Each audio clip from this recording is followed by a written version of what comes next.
Avez-vous déjà été témoin d'une injustice sous vos yeux et votre sang a bouilli, vous donnant envie de crier justice? Avant de commencer, si vous êtes fasciné par les histoires de lutte pour la justice, veuillez commenter le numéro 1 et vous abonner à la chaîne pour ne rien manquer. Si vous n'êtes pas encore convaincu, cliquez simplement sur «J'aime» pour montrer votre soutien. Et n'oubliez pas de regarder jusqu'à la fin. Un secret surprise vous attend. Venez explorer ce voyage dramatique et laissez vos impressions.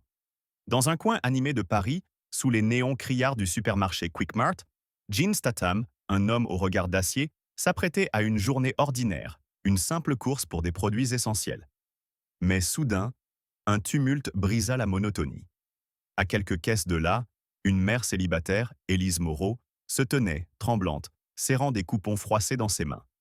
Ses deux enfants, agrippés à son manteau, fixaient avec envie un paquet de biscuits sur le comptoir. La caissière, une femme au ton glacial, rejeta ses coupons avec mépris. «Madame, ils ne sont pas valides. Payez plein tarif ou laissez les articles.» Le gérant, Monsieur Dubois, observait la scène avec un sourire narquois, ses yeux calculateurs scrutant Élise comme une proie facile. La foule derrière elle s'impatientait, des murmures moqueurs fusaient. «Dépêchez-vous, on n'a pas toute la journée.» Élise, humiliée, bafouilla une excuse, ses joues rougies par la honte. Mais ce qui fit bouillir le sang de Jean ne fut pas seulement cette injustice. Il surprit Dubois chuchoter à la caissière: «Poussez-lui les produits périmés, elle ne vérifiera pas.» Une colère sourde monta en lui, une rage contre ces vautours qui profitèrent de la détresse d'une mère luttant pour nourrir ses enfants. Quick Mart n'était pas qu'un magasin, c'était un piège tendu aux plus vulnérables, et Jean jura intérieurement que cette injustice ne resterait pas impunie. Alors que Jean Statham quittait la caisse de Quick Mart, le cœur encore battant de colère face à l'humiliation d'Élise Moreau, il sentit une détermination farouche s'ancrer en lui. L'injustice qu'il venait de voir n'était pas un incident isolé, elle portait l'odeur fétide d'un système pourri, d'une machine bien huilée qui broyait les plus faibles sous le vernis d'un commerce de quartier. Dans les rues animées du 18e arrondissement de Paris, Quick Mart se dressait comme un monument trompeur, ses affiches criardes promettant des promotions imbattables qui attiraient les familles modestes comme des papillons vers une flamme. Mais derrière ces néons, Jean devinait une vérité plus sombre, une vérité qu'il était résolu à exhumer, coûte que coûte. Quick Mart, loin d'être un simple supermarché, était une toile d'araignée tissée avec soin pour capturer ceux qui n'avaient ni les moyens ni le temps de se défendre. Les habitants du quartier, souvent des travailleurs précaires ou des mères célibataires comme Élise, n'avaient guère d'autres options. Les épiceries de proximité étaient rares, et les grandes surfaces trop éloignées pour ceux sans voiture. Monsieur Dubois, le gérant, régnait sur ce royaume avec une arrogance qui donnait la nausée à Jean. Cet homme, avec son costume impeccablement repassé et son sourire de crocodile, n'était pas seulement un commerçant véreux. Il était un prédateur, un vautour qui se repaissait de la misère d'autrui. Les rumeurs circulaient dans les cafés du coin, des prix qui doublaient mystérieusement à la caisse, des produits périmés glissés dans les paniers, des offres spéciales qui se transformaient en dettes écrasantes. Mais ce qui mit le feu aux poudres dans l'esprit de Jean fut une découverte fortuite, alors qu'il observait les allées depuis un coin discret du magasin. Une vieille femme, Madame Lefebvre, une retraitée aux mains tremblantes, s'approchait de la caisse avec un panier maigre, du pain, du lait, quelques pommes. La caissière, suivant un script invisible, lui proposa une carte fidélité exclusive qui, selon elle, offrirait des réductions immédiates. Madame Lefebvre, confuse mais confiante, signa un formulaire sans lire les petites lignes. Jean, tapi dans l'ombre, surprit l'échange murmuré entre la caissière et Dubois, qui venait d'apparaître comme un spectre. «Assurez-vous qu'elle signe pour le prêt. On la tiendra par les dettes.» «Un prêt? Pour du pain et du lait?» La fureur monta en Jean comme une vague brûlante. Il serra les poings, ses jointures blanchissant sous la pression. Ce n'était pas seulement de l'escroquerie, c'était une chasse organisée, un piège tendu aux plus fragiles, déguisé en générosité. Quick Mart, découvrit-il en creusant davantage, utilisait des tactiques dignes d'un roman noir. Les promotions étaient des leurs. Les prix affichés sur les étagères étaient systématiquement inférieurs à ceux scannés à la caisse. Une différence que les clients, pressés ou épuisés, remarquaient rarement. Les produits, proches de la péremption, étaient poussés agressivement, souvent mélangés à des articles frais pour tromper les acheteurs. Mais le pire était ailleurs. Les plans de paiement proposés par Dubois.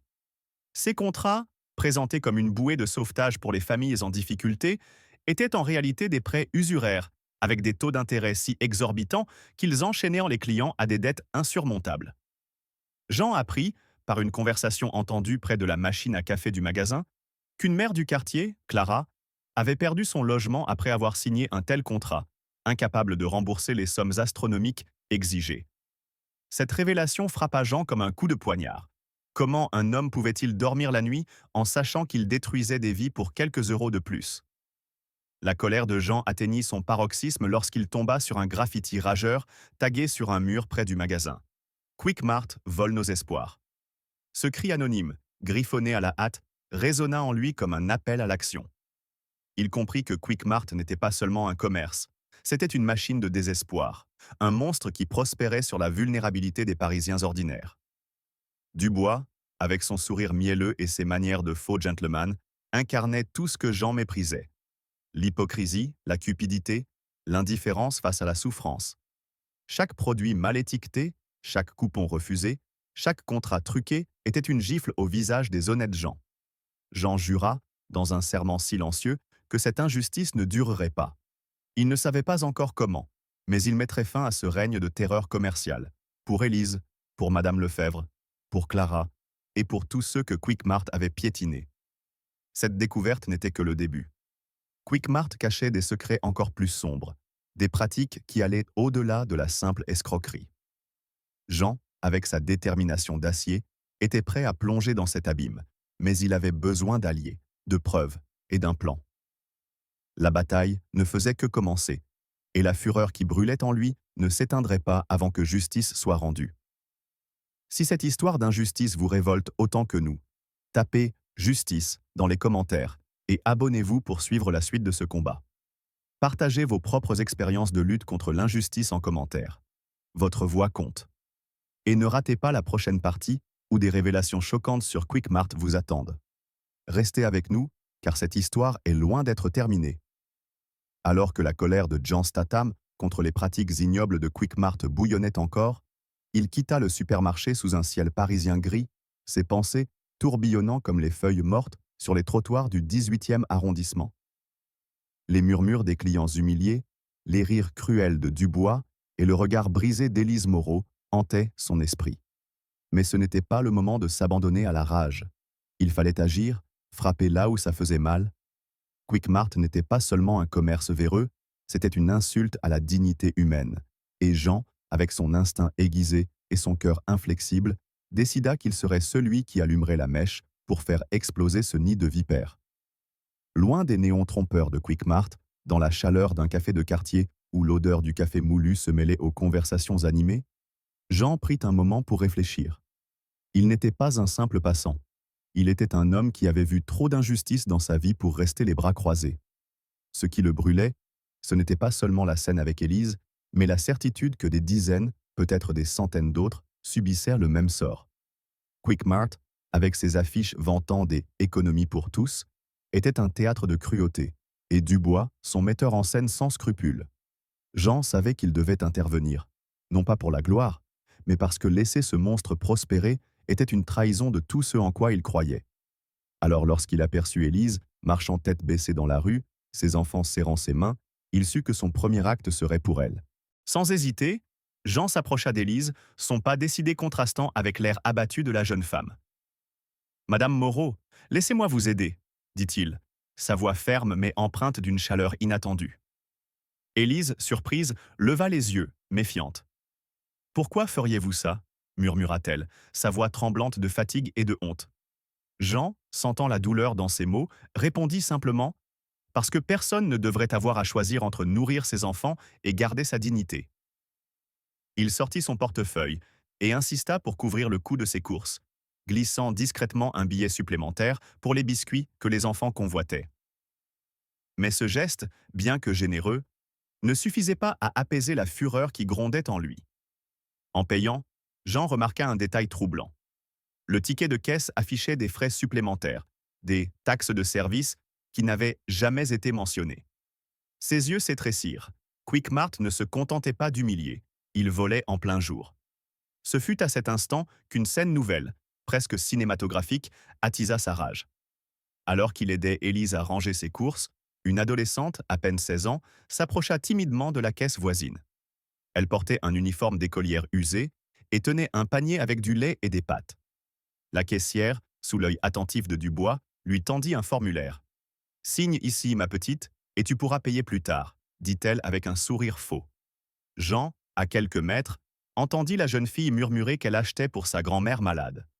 Dubois, surgissant comme un prédateur, ajouta « Ne t'inquiète pas, c'est une offre spéciale pour les jeunes comme toi. » Mais Jean reconnut le piège. Ce plan de paiement était une porte vers l'endettement, un moyen de lier cet enfant à Quickmart pour des années. La fureur qui montait en lui devint incandescente. Exploiter une adolescente, c'était un seuil que même les pires criminels hésiteraient à franchir. Jean s'avança, sa présence imposante faisant taire la caissière. « Laissez-la tranquille », lança-t-il, sa voix basse mais chargée d'une menace contenue. Dubois, pris de court, tenta un sourire mielleux. « Monsieur, ce n'est qu'une aide pour nos clients. » Mais Jean l'interrompit, son regard perçant comme une lame. « Une aide? Vous appelez ça aider? Vous piégez des enfants et des mères désespérées pour remplir vos poches. » Les clients autour s'arrêtèrent, leurs murmures formant un chœur de curiosité et de malaise. Élise, tenant ses sacs, regarda Jean avec un mélange de gratitude et d'admiration. La jeune fille, confuse, serra son panier contre elle, mais Jean lui fit un signe rassurant. « Ne signe rien, je m'occupe de tes courses. » Ce geste, bien plus qu'un simple paiement, était une déclaration de guerre. Jean comprit que Quickmart n'était pas seulement un problème local. C'était un symptôme d'une maladie plus vaste, une exploitation systématique des plus faibles dans une ville où la solidarité devrait régner. En quittant le magasin, il jeta un dernier regard à Dubois, dont le sourire s'était figé en une grimace de panique. Jean savait que son action avait planté une graine, une étincelle qui pourrait enflammer une révolte contre Quickmart. Mais il savait aussi que ce n'était que le début. Pour démanteler ce système, il lui faudrait des preuves, des alliés et une stratégie. La rage qui l'animait n'était plus seulement personnelle. Elle était devenue un feu qui brûlerait jusqu'à ce que justice soit rendue. Après avoir défié Dubois dans l'antre de Quickmart, Jean Statham s'éloigna du supermarché, la rage pulsant dans ses veines comme un torrent déchaîné. L'image de l'adolescente, presque piégée par un contrat venimeux, et le regard reconnaissant d'Élise Moreau restèrent gravés dans son esprit. Mais ce n'était pas assez de sauver une ou deux âmes. Quickmart était un monstre aux tentacules enfoncés profondément dans le cœur du 18e arrondissement de Paris, et Jean savait que pour l'abattre, il devait frapper à la racine. Sous les lampadaires vacillants de la rue, il jura de déterrer les secrets de ce lieu maudit, peu importe le coût. La nuit parisienne, avec son mélange de romantisme et de rudesse, semblait murmurer un défi. Jusqu'où irait-il pour rendre justice? Plongé dans ses pensées, Jean s'installa dans un bistrot discret, à l'écart des regards, où les habitués échangèrent des histoires autour de verres de vin rouge. Là, il sortit son téléphone et commença à fouiller les entrailles du web, cherchant des traces de la corruption de Quickmart. Ce qu'il découvrit fit monter en lui une fureur nouvelle, plus acérée encore. Des forums locaux regorgèrent de plaintes. « Quickmart change les prix à la caisse, c'est du vol. J'ai acheté du fromage, il était moisi le lendemain. Ils m'ont proposé un prêt pour des courses, maintenant je ne peux plus payer mon loyer. » Chaque commentaire était un cri de désespoir, un écho des injustices qu'Élise et l'adolescente avaient subies.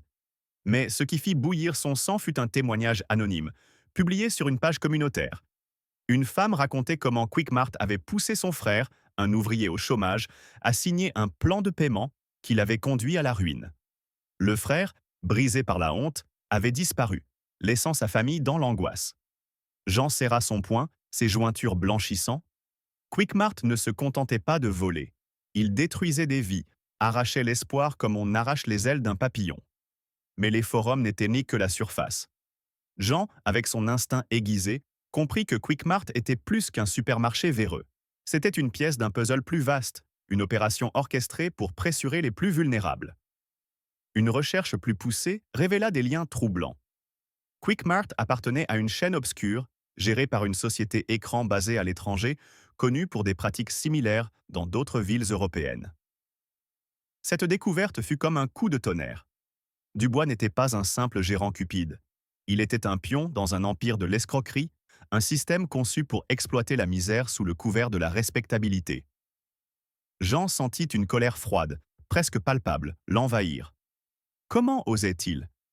Comment osait-il transformer la lutte quotidienne des Parisiens en une machine à profit? Un nouvel élément, aussi inattendu qu'insoutenable, vint attiser sa fureur. En parcourant un réseau social local, Jean tomba sur une vidéo granuleuse, postée par un client anonyme. La vidéo, filmée à l'insu des employés, montrait Dubois dans l'arrière-boutique de Quick Mart, triant des produits périmés, yaourts, viande, pain, et ordonnant à un employé de les remettre sur les étagères. Mélangez-les avec les frais, personne ne vérifiera, grogna-t-il, son ton dénué de toute humanité. Mais ce qui fit bondir Jean de son siège fut la suite. Dubois, riant, ajouta « Les pauvres n'ont pas les moyens de se plaindre. Qu'ils mangent ce qu'on leur donne. » Ces mots, prononcés avec un mépris glacial, furent comme une lame plantée dans le cœur de Jean. Il revit Élise, luttant pour nourrir ses enfants, et l'adolescente, achetant pour sa grand-mère malade. Quick Mart ne se contentait pas de tromper. Il jouait avec la santé, avec la survie des plus démunis. Cette vidéo changea tout. Jean comprit que Quick Mart n'était pas seulement une question de fraude financière. C'était une atteinte à la dignité humaine, une guerre déclarée contre les faibles dans une ville qui se targuait de solidarité. Il passa des heures à recouper les informations, contactant discrètement des habitants du quartier via des messages cryptés. Une femme, Madame Dubois, aucun lien avec le gérant, une ancienne employée de Quick Mart, accepta de parler sous couvert d'anonymat. Dans un parc sombre, loin des regards, elle révéla à Jean que les plans de paiement étaient conçus pour piéger les clients dans des dettes interminables, avec des intérêts atteignant parfois 300%. Ils ciblent les mères célibataires, les retraités, les immigrés, murmura-t-elle, la voix tremblante. Si vous refusez de signer, ils vous harcèlent, ils envoient des hommes pour vous intimider. Jean sentit une rage presque aveuglante l'envahir. Quick Mart n'était pas un magasin, c'était une mafia déguisée en commerce. Chaque nouvelle révélation était un clou dans le cercueil de Quick Mart. Jean compila les témoignages, les captures d'écran, la vidéo accablante, construisant un dossier qui ferait trembler Dubois et ses maîtres. Mais il savait que la vérité, aussi écrasante soit-elle, ne suffirait pas sans un plan. Il lui fallait des preuves tangibles, des documents internes, quelque chose qui rendrait l'évasion impossible pour ces vautours. La fureur qui le consumait était désormais un feu maîtrisé, une arme qui l'affûtait pour la bataille à venir. Quick Mart avait semé la peur et le désespoir. Jean Statham, lui, sèmerait la justice. Les révélations sur l'empire frauduleux de Quick Mart, découvertes dans l'obscurité d'un bistrot parisien, avaient transformé la colère de Jean Statham en une arme affûtée, prête à frapper. Les témoignages en ligne, la vidéo accablante de Dubois et les confidences de Madame Dubois avaient peint un tableau d'une cruauté implacable, mais Jean savait que des mots et des images ne suffiraient pas à abattre ce monstre. Pour que justice soit rendue, il lui fallait des preuves irréfutables, des documents qui mettraient de Quick Mart à genoux et exposeraient ses crimes au grand jour. Sous la pluie fine qui tombait sur le 18e arrondissement, Jean, le regard dur comme l'acier, prit une décision audacieuse. Il retournerait au cœur de la bête, dans les entrailles de Quick Mart, pour arracher ses secrets les plus sombres. La nuit parisienne, avec ses ombres dansantes et ses ruelles silencieuses, serait son allié dans cette mission périlleuse.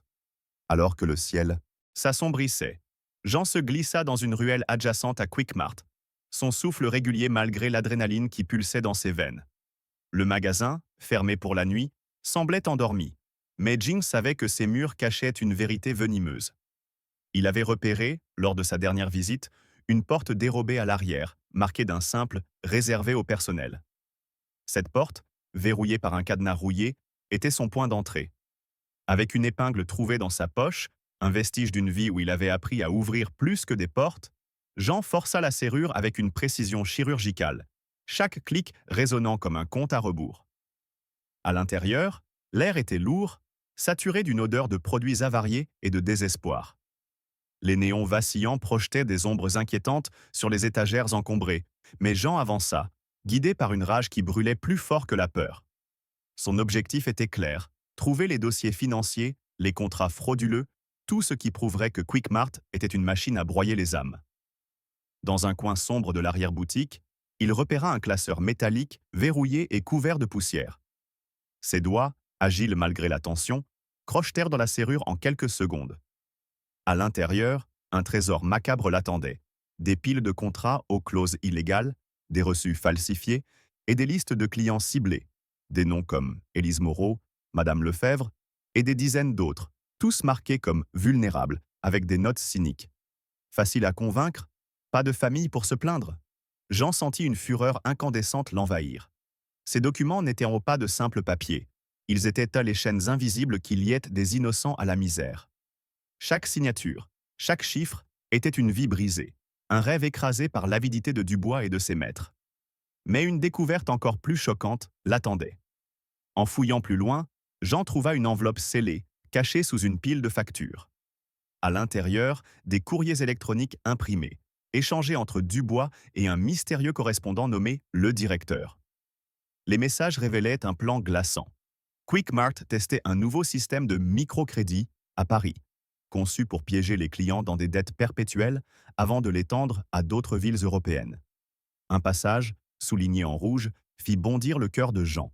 Priorité aux orphelins et aux veuves, ils ne se battront pas. Cette phrase, écrite avec une froideur clinique, était une déclaration de guerre contre l'humanité elle-même. Jean, les mains tremblantes de rage, photographia chaque page, chaque mot, jurant intérieurement que ces criminels paieraient pour chaque larme versée par leurs victimes. Soudain, un bruit métallique brisa le silence. Des pas lourds approchaient. Jean se glissa derrière une pile de caisses, son pouls battant à tout rompre. À travers une fente, il vit un gardien de nuit, un homme trapu au regard vide, inspecter la pièce. Mais ce n'était pas un simple employé. Jean reconnut son visage d'une photo dans les dossiers.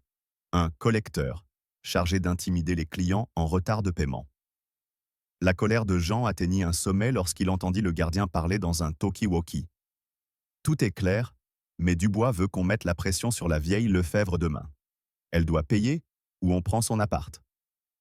Ces mots, prononcés avec une indifférence glaçante, furent comme un coup de poignard. Quickmart ne se contentait pas de voler.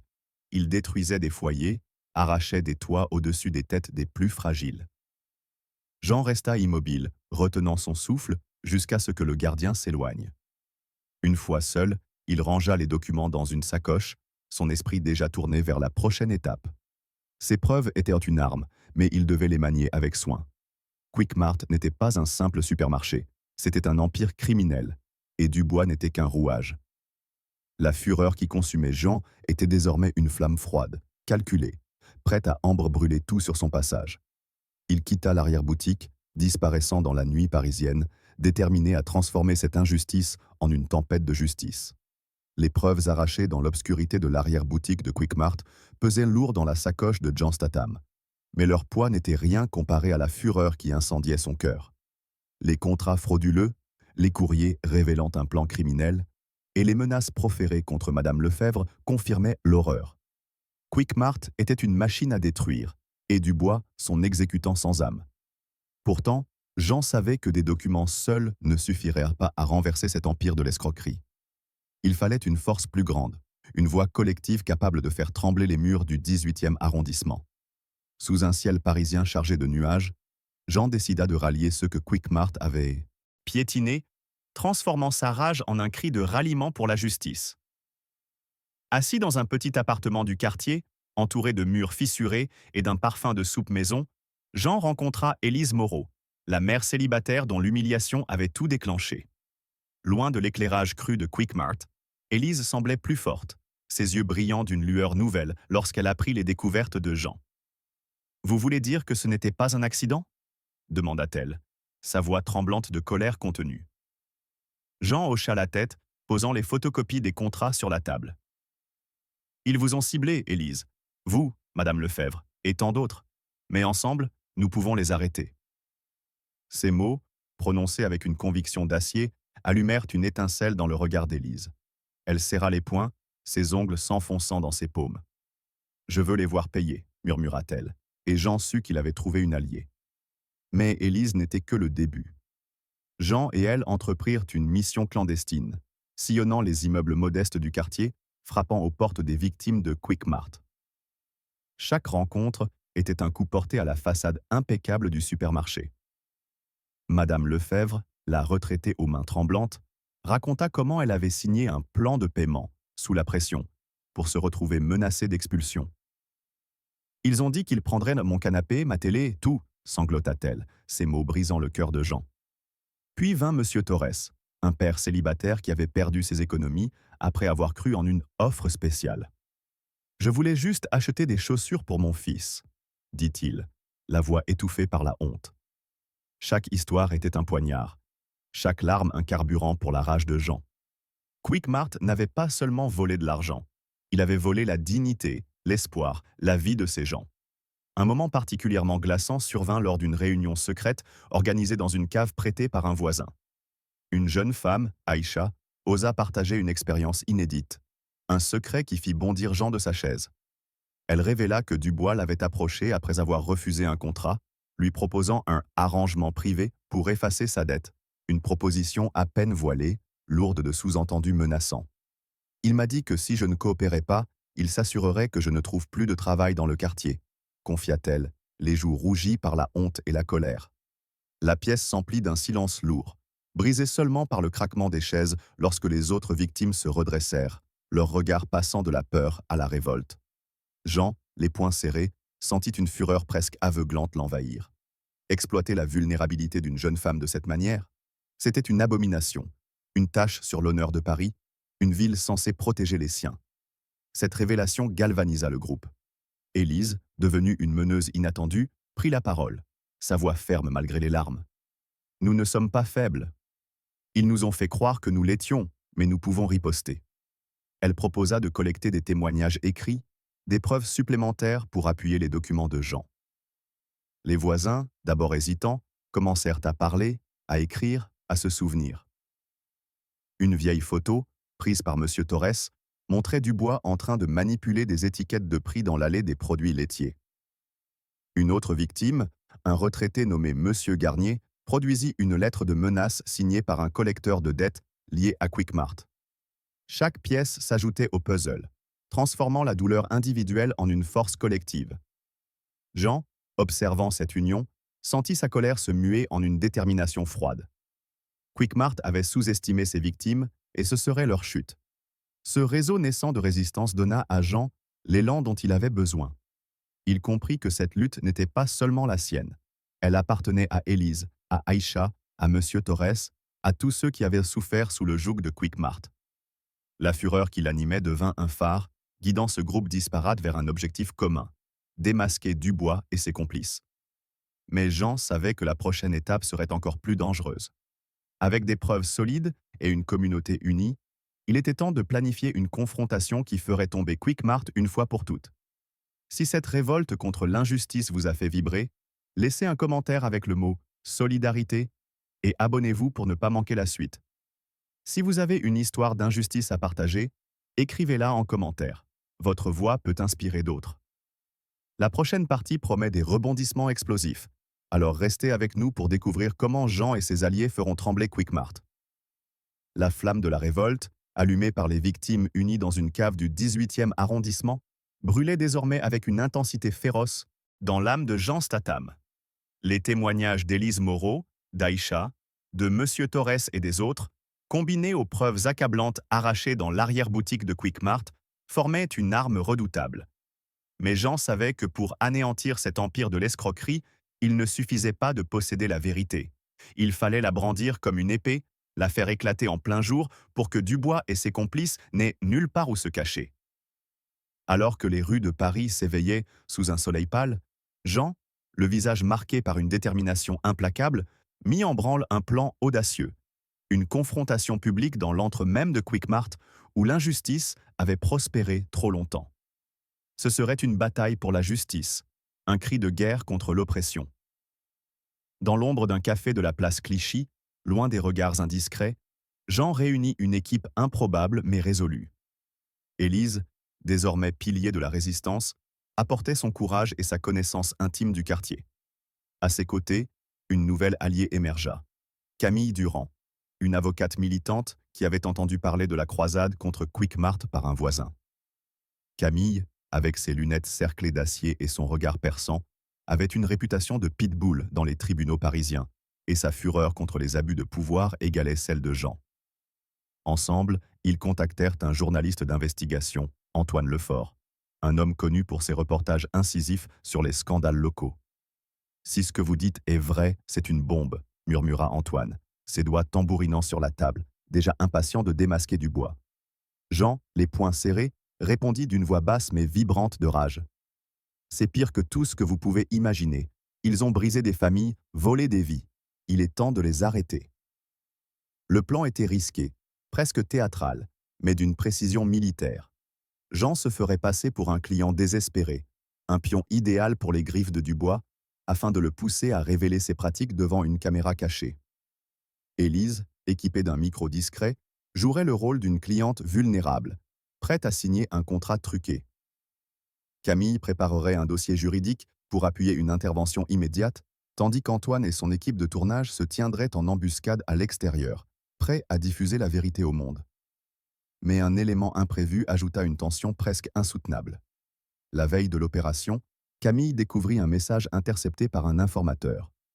Dubois, sentant le vent tourner, avait prévu de détruire les dossiers incriminants dans la nuit. « Il va brûler les preuves », avertit Camille, son ton chargé d'urgence. Jean sentit une colère volcanique monter en lui. Brûler les preuves, effacer les souffrances d'Élise, d'Aïcha, de M. Torres, comme s'il n'était rien. C'était une insulte, un défi qu'il releva avec une fureur froide. Le jour J, Quickmart bourdonnait d'activité, ignorant le piège qui se refermait. J entra, vêtu d'un manteau usé pour mieux incarner son rôle, son cœur battant à l'idée de ce qui allait suivre. Élise, à une caisse voisine, joua son rôle à la perfection, sa voix tremblante lorsqu'elle tendit un coupon refusé par la caissière. Dubois, flairant une proie facile, s'approcha avec son sourire de serpent. « Pas de souci, madame. Nous avons un plan de paiement spécial, » susurra-t-il, tendant un contrat piégé. Jean, feignant la détresse, s'avança à son tour. « J'ai entendu parler de vos offres. J'ai besoin d'aide pour ma famille, » dit-il, sa voix soigneusement modulée pour masquer la rage qui bouillonnait en lui. Dubois, aveuglé par sa cupidité, mordit à l'hameçon. « Signez ici et tout ira bien. L'intérêt ? » « Oh, rien d'inquiétant, » mentit-il, son ton dégoulinant d'hypocrisie. Chaque mot, capturé par le micro d'Élise, était une corde autour de son cou. Soudain, un cri perça l'air. Une cliente, Madame Garnier, une retraitée qui avait rejoint la résistance, surgit de la foule, brandissant une lettre de menace signée par un collecteur de Quickmart. « Vous m'avez ruiné !» hurla-t-elle, sa voix brisant le silence. Les clients s'arrêtèrent, leur regard passant de la confusion à l'indignation. Jean saisit l'instant, sa voix tonnant comme un orage. « Vous appelez ça un commerce ? Vous volez les pauvres, vous menacez les faibles !» Dubois, blême, tenta de bafouiller une excuse, mais Antoine et son équipe surgirent, caméra allumée, tandis que Camille, flanquée de 2 officiers de police, brandissait un mandat. « Vous êtes fini, Dubois », déclara-t-elle, ses mots tranchants comme une lame. La foule galvanisée commença à scander « Justice, justice !»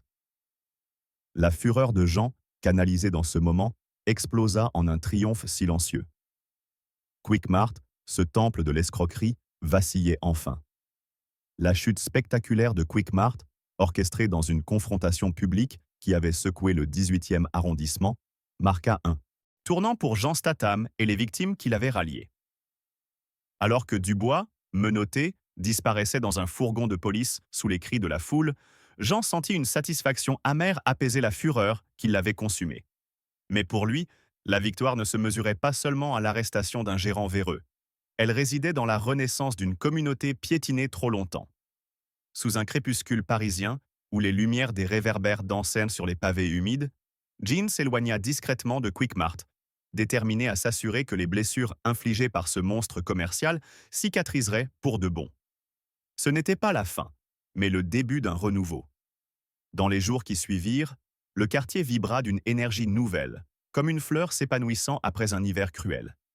Quickmart, désormais fermé, devint un symbole de la résistance, ses vitrines vides témoignant du pouvoir d'une communauté unie. Mais la colère de Jean ressurgit lorsqu'il apprit une ultime trahison. Avant son arrestation, Dubois avait tenté de transférer les fonds frauduleux vers un compte offshore, espérant priver ses victimes de toute compensation. Cette manœuvre, découverte par Camille Durand lors d'un audit des comptes, raviva la rage de Jean.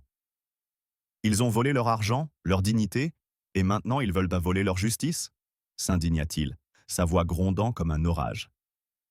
Camille, avec son implacable détermination, lança une action en justice collective, exigeant que chaque centime extorqué soit restitué.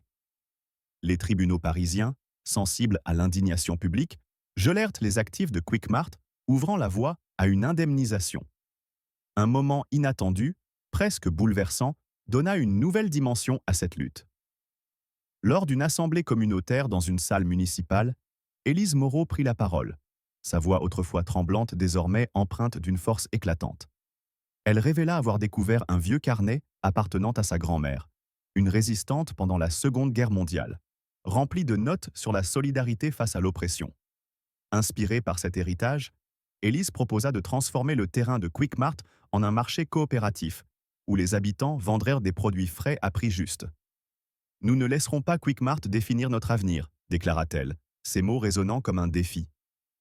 La foule, électrisée, acclama l'idée, et Jean, dans l'ombre, sentit une bouffée de fierté mêlée de colère. Fierté pour Élise, colère contre les années de souffrance que Quickmart avait infligées avant ce réveil. Ce projet devint le cœur battant du renouveau. Les habitants, galvanisés, organisèrent par des collectes pour financer le marché, tandis qu'Antoine Lefort, le journaliste, lança une campagne médiatique pour attirer des agriculteurs locaux. Lors de l'inauguration, sous un soleil éclatant, le terrain autrefois maudit de Quickmart s'anima de rires, de couleurs et d'odeurs de pain frais. Élise, désormais employée dans une crèche grâce à une recommandation de Camille, guida ses enfants à travers les étals, leur sourire illuminant le visage de Jean. Mais même dans ce triomphe, sa rage ne s'éteignit pas complètement. Il savait que d'autres Quickmart existaient, tapis dans l'ombre, prêts à dévorer d'autres communautés. Cette pensée le poussa à transmettre le dossier à des associations nationales de défense des consommateurs, jurant que l'héritage de cette victoire s'étendrait bien au-delà de Paris. Jean quitta le quartier sans fanfare, fidèle à son habitude, mais son impact demeura. Élise devint une figure d'espoir, incarnant la résilience d'un peuple qui avait transformé la douleur en force. Le marché coopératif, baptisé Place de la Solidarité, devint un symbole de ce que la justice et l'union pouvaient accomplir. Pour Jean, la fureur qui l'avait guidé s'était muée en un feu discret, celui d'un homme qui savait qu'une seule étincelle pouvait changer le monde.